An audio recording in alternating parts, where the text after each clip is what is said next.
ആ പെണ്ണ് ഭരണാധികാരിയാണ്, ബാപ്പയല്ല, പെണ്ണാ ഭരണാധികാരി. അവളുടെ ഭർത്താവിന്റെ വീട്ടിലെ ഭരണാധികാരി. ഇമ്മയാണ് കുട്ടികളെ നോക്കേണ്ടത്.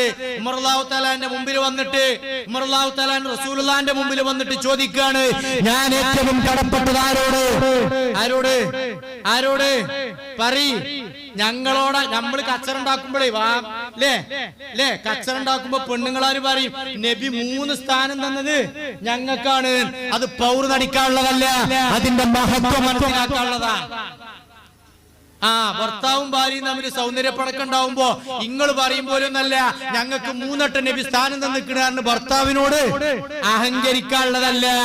അത് നിങ്ങളുടെ സ്ഥാനം മനസ്സിലാക്കി പ്രവർത്തിക്കാനുള്ളതാ. 3 സ്ഥാനം നിങ്ങൾക്ക് തന്നത്. അവിടെ പറഞ്ഞു 3 സ്ഥാനം കിട്ടാനുള്ള കാരണം കുട്ടികളെ പ്രസവിക്കുന്നത് ഉമ്മയാണ്, കുട്ടികളെ മുലയൂട്ടി വളർത്തുന്നത് ഉമ്മയാണ്.